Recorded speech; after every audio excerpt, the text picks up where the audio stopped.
Now, with each person right now, I want to talk a little bit about some of what we have seen today and experienced. And David, I guess I will start with you and ask you the question. I've seen you sit here through each of these presentations. You've been very engaged. What impressions come away to you from the conversations that we've had today? So my answer is, I believe time, money,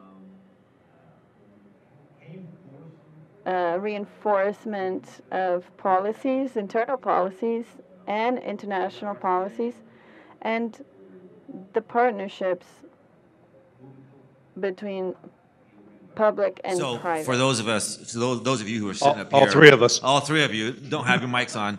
So a combination between an extension of money, funding, the help from internal government affairs, policy, politics, legislation, and the cooperation between our domestic and international partners. Very good. John, I want to ask the same question of you. Lasting impression after the sessions you've sat through today? Avoiding cracks in the ground and saying the wrong thing. I believe the intent is excellent. When I hear 5 years, it worries me, because when you get to the 5-year juncture, you are too late. I hear the initiative is there. What I feel I also heard was maybe the message hasn't got through to the people who hold the budget, and possibly they are looking again to the reactive response rather than being proactive before the crisis occurs. Excellent. Thank you, John. Alissa, I'll share my microphone with you. We'll go 2 by 2. I'll share with you the same thing. You've been here all day, and I believe it's your first trip to Brazil as well. What impressions from the sessions you've listened to today? Hi, I wanted to say it's exciting to have everyone here. I know as security professionals, we have to continue to grow and position ourselves in an area of just high learning, pretty intense learning curve right now. You talk about 5 years is not fast enough. So I want to thank you all for welcoming me. And it's been a great event thus far. I look forward to tomorrow. There's some impressions that I'd like to share. I've had the opportunity this year to travel the world, and I spent time at the RSA conference in the U.S., and we've had presence in Info Security Europe, and we've done events in the U.S. and Canada and Mexico, and now Brazil. There are a lot of common themes in each of these regions, each of these events. I think we're seeing an overwhelming threat to critical infrastructure, as Prashant was discussing earlier. And I think we're seeing it certainly in the U.S., a critical infrastructure that doesn't get talked about enough elsewhere, the election, the fundamental of democracy. We are seeing ransomware issues, like just yesterday, there was a ransomware against Costco, the shipper. It shuts down business. We've seen this throughout the world now. There are just business email compromise. Phishing alone. I had a conversation with the CEO of one of the leading anti-phishing vendors. And they had in his organization a wire transfer for $500,000 get as far as the CFO's desk. And the only reason it didn't get approved was because the CFO looked at the message that said sent from my iPhone. I said, wait a minute, the boss uses the same stuff. That was the only thing that kept $500,000 going out the door from one of the leading anti-phishing vendors. The issues are common. They really are. And a question I've got for the panel, given the threat landscape, and David, it's perfect to start with you and your work here. What are the threats that concern you the most as you look into 2019? The threats are, the bad guys are financed a lot better than we are. They have the capability, the knowledge, the know-how. They're constantly learning, and that's all they do is they spend time learning. And I think one of the greatest fallbacks that we have is we have not dedicated enough resources and personnel to learn what it is we don't know. In my profession, there is a lot of, quote unquote, the intel is what we have, but we actually don't know what we have. Então, para todos vocês aqui, eu sei que a tradução está... I know that you have efficient translation, but I would like to explain this in Portuguese because this is extremely important to learn about this and to know about this. One of the things that is important to know is that we are not dedicating enough resources for this type of crime. Cyber crimes are extremely expensive, and the bad guys are always a step ahead. And as we all know, today our iPhone is working, tomorrow we'll have another iPhone X, X2, and so on, and it will continue. The other thing that we are not dedicating enough time to is training our people and our investigators. It's important and it's paramount, it's critical to know and to learn and to have expertise to help investigations. Bad guys is studying daily, every day. And I think that for us, it's extremely important for us to keep learning and to have knowledge and to dedicate resources for it. Next time I come back here, I'm going to do what he does. John, same question for you. What threat concerns you the most? I think there's two threats, actually. One is the lack of appreciation of what the real threats are. I think without the fact that we have a number of CISOs who are very comfortable in their positions, but I believe that role has been moved on from. We need something like a CXO or somebody who's got more diverse skills. That's one thing. The second thing that really worries me is Brexit. Now, when I hear Brexit and all the stuff that goes with it, like we're not going to share this, we're not going to share that, but when I hear the threat of not sharing intelligence, then I feel security in a complex situation like Brexit overrides everything. So we should never take politics as a stance to say we're not going to share intelligence. That intelligence should be shared globally. And I think that's what we heard this morning.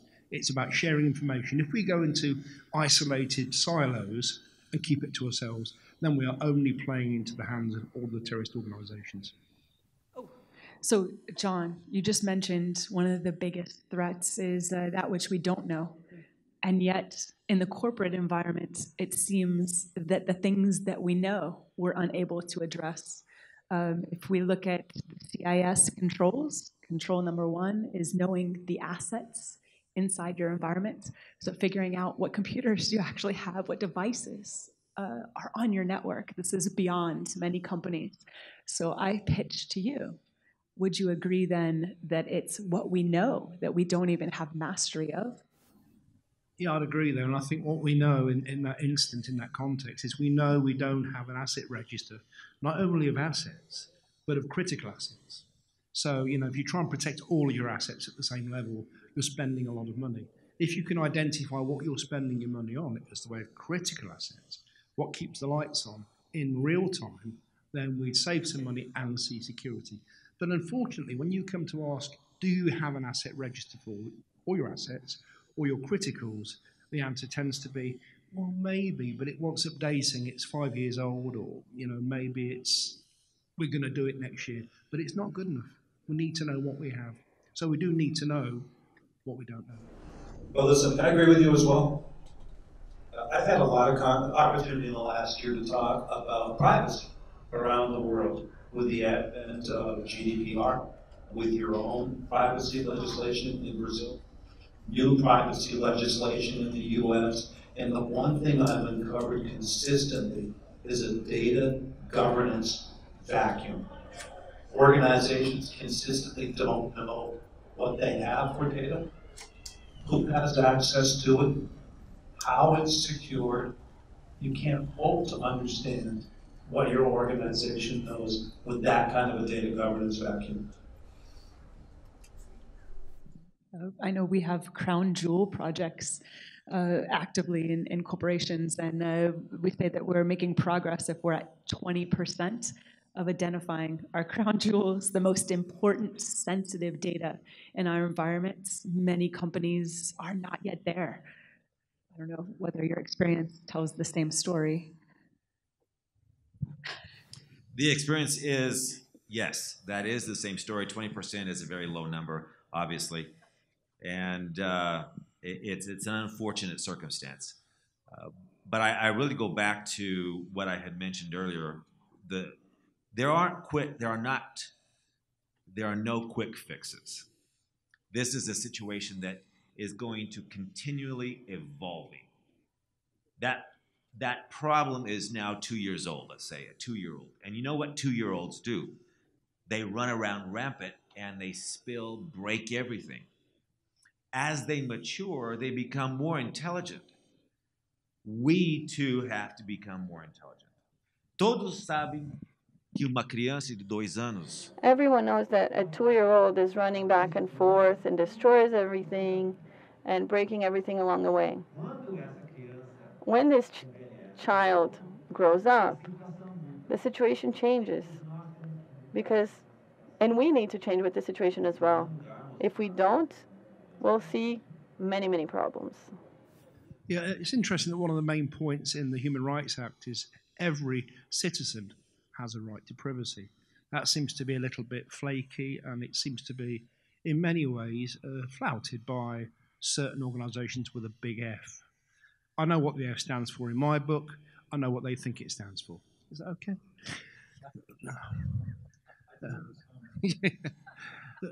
The second thing is, I only picked up today that the exiting security officer of Facebook is calling for more privacy reform.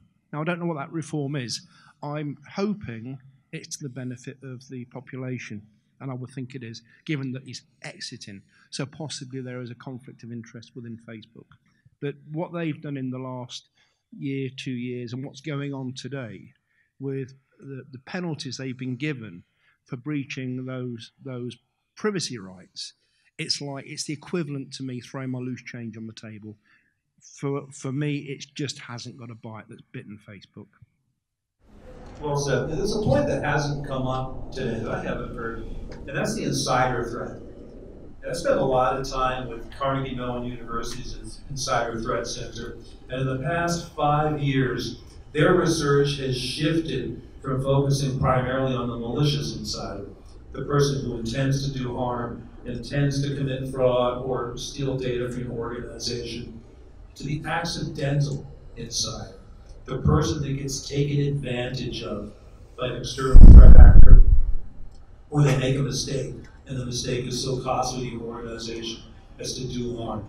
So, question I have for the group here, this is where you stretch a little bit, get some of that energy back after sitting here for 3 sessions. Who would say that they are concerned about the insider threat at their organization today? Show of hands. How many would say that it's the accidental insider that is their bigger concern?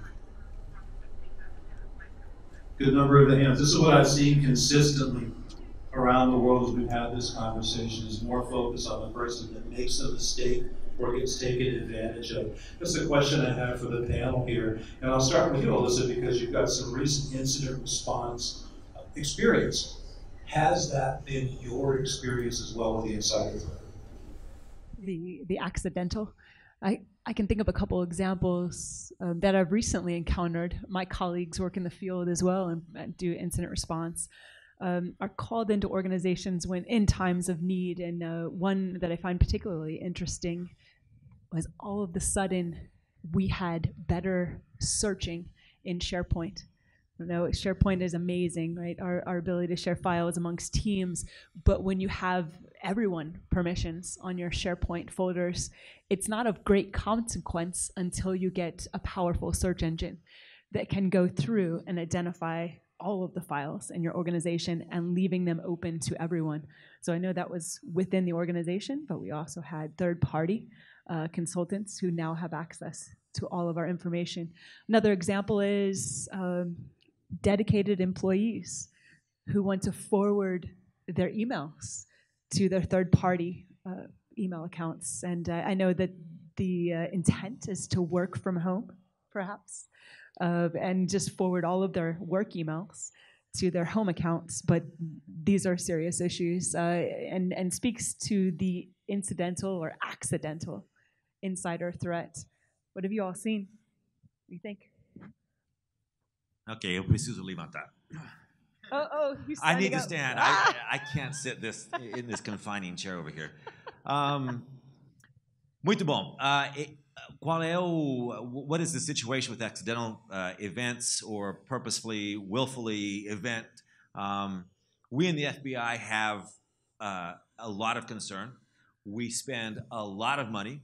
We spend a lot of resources in training and techniques and helping our people understand the difference between accidental and non. We work from a variety of systems that only one of them allows me to access when I'm outside of the office. And when I'm outside the office, I have to go through quite a few firewalls in order to actually get that one piece of information that I need to take and then use that. And then if I download that information and move it over, it will set off an alarm if there is any concern there that it will breach security. The reason I say this, again, I'm glad you're asking these questions because they're all going back to my same 2 points, which is investment not only in equipment and technology, but investment in your people. Did everybody understand this in Portuguese? Okay, so I won't need to repeat that. That is how I see the non and versus accidental. That's a really good question, actually. I think before you can work out your insider threat, you have to know where your perimeter exists. And that's one problem. So organizations now become very complex. They can't draw the invisible line around where they're doing business. And I've seen examples where they're not sure who they're working with, or there's a hole in the perimeter. So an insider threat could actually be an external. That's the first thing. The second one is again, lack of appreciation. I work for an oil and gas company who used to deal with their insider issues, like a guy creates an admin account at 12 on a Saturday night through their ITIL system, and they would pick that up a month post that account being created.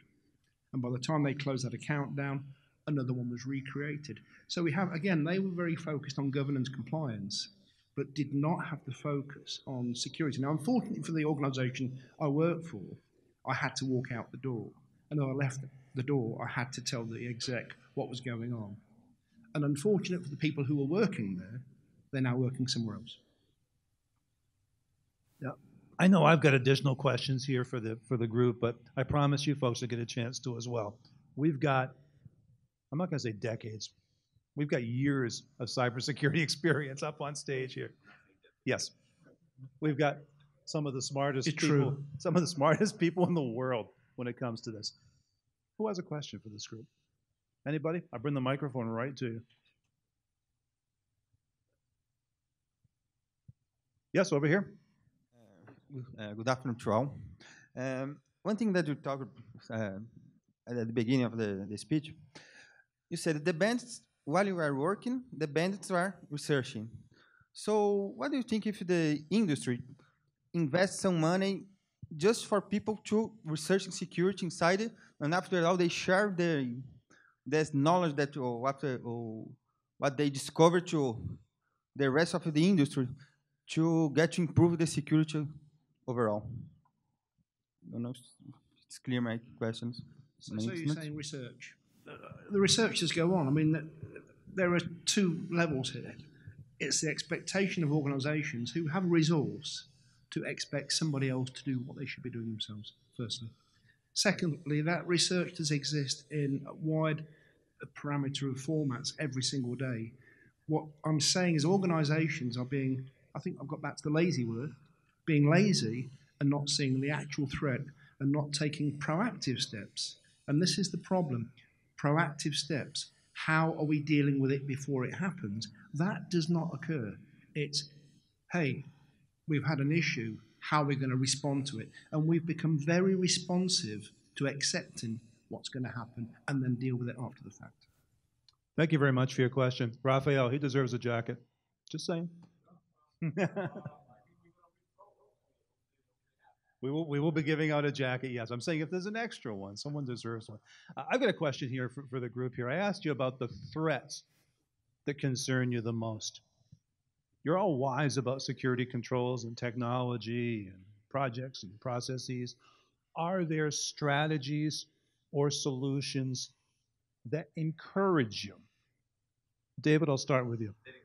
Encourage you that we're making progress. Not that encourage the adversaries. I'm not going there. Encourage you. Yes, there are several initiatives right now that encourage me and allow me to do a little bit better of a job, which is Congress is trying to pass new legislation to help me do my job better.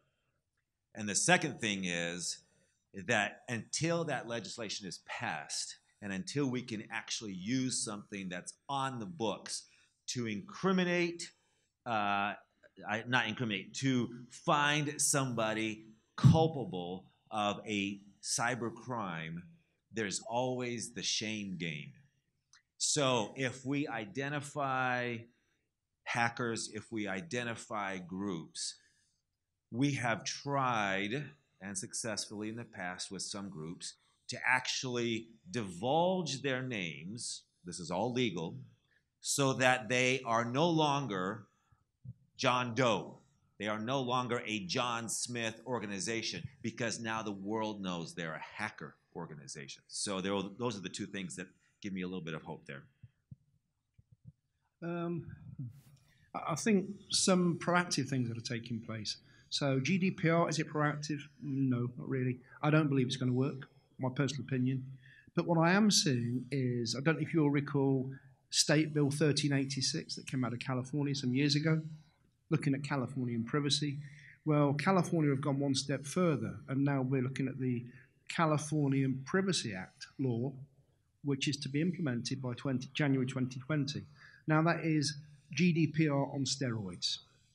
And the problem I've seen globally is, I talk to guys in Dubai, in Amman, wherever, and I said, guys, this stuff applies to you. And they go, oh, no, it's European. No, read the situation. So what we're having is a lack of education globally. So we need to actually be more proactive about telling other people what they need to do if they're dealing with our data. Oh, I just wanted to respond. As we name individual hackers, which has in fact become a recent trend, it puts our own operators at risk. As in turn, those folks that are working, U.S. intelligence agencies, if they are named, they're then unable to travel, unable to live full lives. And in some countries where we're naming individual hackers, they're working under the umbrella of their government. So they're being held personally responsible for the mission of their government, intelligence agencies and the like. So it's interesting that they're carrying the weight individually. And in some countries, they're not going to survive it, honestly. So it is interesting. Just interested in your counter. Yeah. Clearly, it does not involve any intelligence methods, any intelligence personnel, or anything that would harm another country. This is a true criminal actor in the dark web, working, and that's something that we have found. And then we will go ahead and put that out there. It's sort of like saying, hey, by the way, beware of this individual. Similar to sex offenders. There is a registration. They are put on the books, and when you move into an area or location, a new neighborhood, you're required to register and that you are a known entity within that neighborhood. That's what we're trying to do. As we know, though, that some of these hacker organizations are employed by governments. So again, we do have a concern that these hacker organizations are working under the umbrella of the government. So it is quite complex. It is quite complex. I think one of the best examples of that is a guy called Dark Tangent. Have you heard of him? Dark Tangent, a.k.a. Jeff Moss. Jeff Moss worked for Obama, advising on the cyber security program. And Jeff Moss is the creator, the founder of DEF CON, which is predominantly a hacking environment. Now, I personally applaud these environments. I go when I can, because that's where you learn the stuff you were talking about. These guys on the front foot are learning the bad stuff before it hits the public domain. So you tend to see Black Hat in Las Vegas occur around about June, July time. And about 3 months hence that event, you'll see those things that come out of Black Hat hitting the streets. I don't even remember the question. What makes me feel better? What makes me feel better? Oh, you know what? You're not going to believe me when I tell you technology. The technology that is moving in the space of enterprise security. Is it the same in Brazil that you all have a skilled professional shortage where you cannot staff your cybersecurity teams? You're saying yes. So as we are having trouble staffing our incident response, our security teams in the corporate environment, the technology is moving into this space and lowering the threshold of entry. So we can have people behind the keyboard that can figure out what our threats are, what this alert means. And I think that reassures me, although some people would say, it's not enough. The technology is getting better and taking care of some of our workforce shortages. Okay, so thank you all for being here as well. And I would like to ask you, actually the question is related with my topic that I presented earlier. During my research, I haven't seen any sort of, I've seen many frameworks as I've addressed, frameworks regarding, how can I say, like NIST and so on, to address the skills gap, the knowledge gap. But I haven't seen any how can I say, any framework addressing all the knowledge management regarding cyber defense, all that cycle that is self-feeding. Nowadays, is there any sort of intention or initiative to address such framework in US or in UK for fulfilling the whole knowledge management and cyber defense for discovery of expertise? Or is it just the how can I say, the frameworks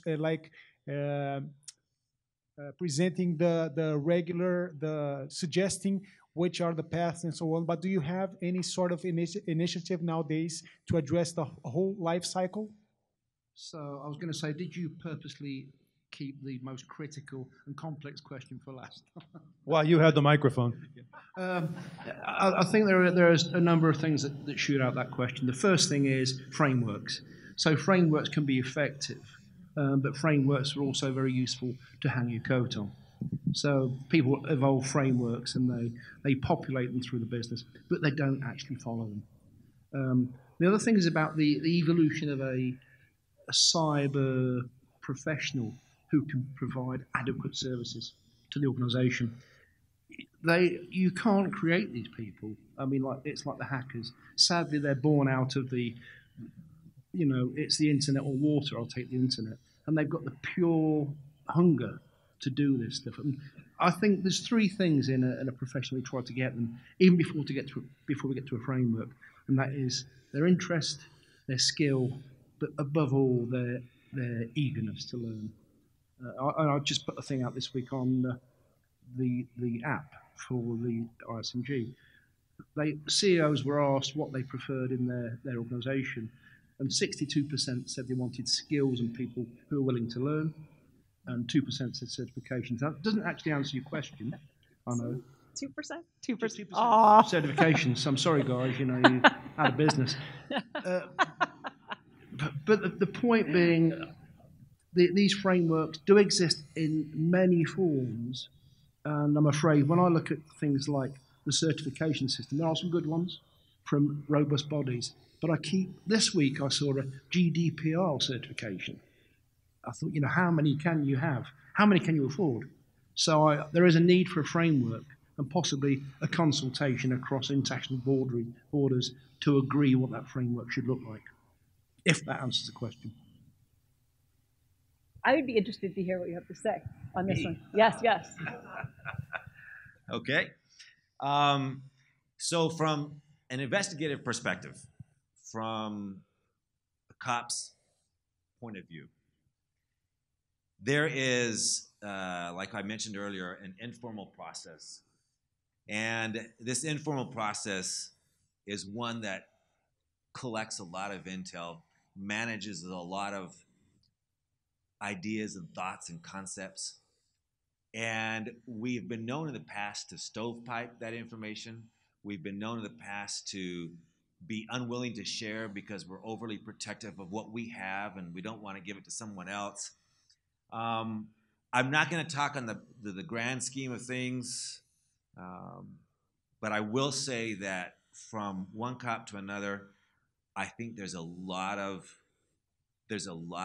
good going on to resolve the holistic problem. I have to point out today I was talking to someone here in the crowd, and he asked me something very similar to this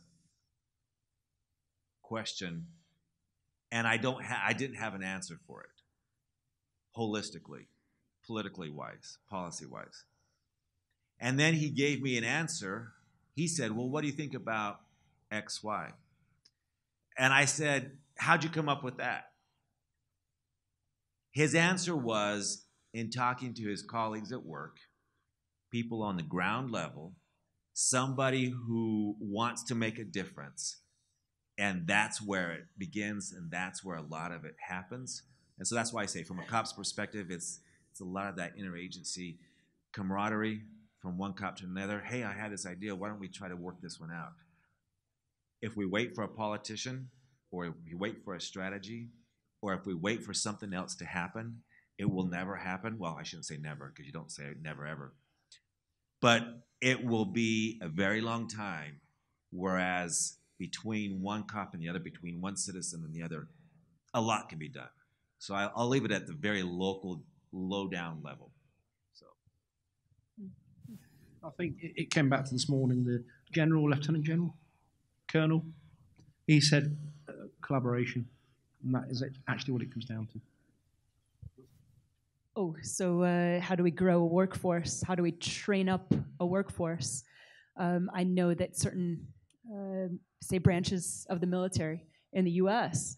are stacking class after class in, say, a cyber warrior pipeline, trying to develop this cyber warrior, very experienced security professional, and we know that experience behind the keyboard, experience, time, and grade is so imperative.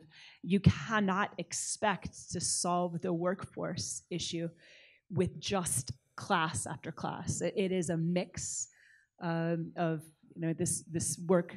What do we call it? On the job training, and going through classes. I would also say, once you get that experienced professional, to continue to motivate them and giving them time for research and development. That's what's going to keep your more senior people engaged. But we have a lot of different possible solutions that we've implemented in the US to try to grow the workforce. I'll tell you what works. 5-10 years from now, we'll see. Just as a little sort of finale on that one, I worked for a company where they decided that if they were going to train people and invest in them, they would make them sign some kind of contract to say they'd stay with the company for 2 years. I pointed out, you've just created your first insider threat. One more question for the panel here. That was the question? Okay. One more. Thank you. So in a declared war, it is very clear which army fights for which country. But in today's cyber war, it is not that clear. We have proxy groups being used for, I would say, a cold war, a cold cyber war. So would you agree with that statement? What is your thoughts on that? Because we're constantly trying to guess for whom they are working to, based on their modus operandi and their targets, basically. So what's your thoughts on that? Interesting. So I suppose in a kinetic sense, it's like an outside force having Yemen fire missiles at Saudi Arabia. The people who are behind the firing of the missiles are clearly the kinetic point on the ground in the Yemen, but the person behind the motivation is sitting somewhere else. It's the same with cyber. The problem is, if we were to sort of, somebody shoots me in the room and I think I'll shoot him, and he shoots this lady here, you've got this bouncing off you. There's that lack of clarity nowadays about where that attack may be coming from. So we have to be very, very careful. We don't create what was described this morning as a dark condition. A quick thought from a counterterrorist perspective. I see this happening repeatedly where terrorists and organized crime collaborate. And there's one purpose in mind for the organized criminals: make $1. There's one purpose in mind for a terrorist, and that is to make a statement. How they make that statement and how they earn that buck, that $1, is really irrelevant at this point, but we know that they collaborate. So I can have an MS-13 Charger from Honduras, if you will, or El Salvador, or Nicaragua, wherever they come from, working with an Al-Qaeda financier over in Yemen. And they are not fighting, in particular, any one government's battle or fighting for a particular army.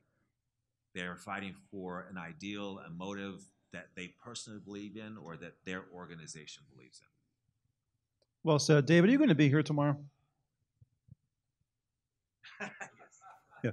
I have a question for you. Oh, okay. That was not a setup. Oh, okay. And the question is, what are you looking forward to tomorrow in our conversations? I am looking to learn from a Brazilian perspective a little bit more than what we heard from, not Ben, but what we heard from the Colonel today. I thought the discussion there was really, really effective, and I'm hoping that we can continue that one in particular. Excellent. And John, I've got the same question for you. You're here for tomorrow as well. Yeah, likewise.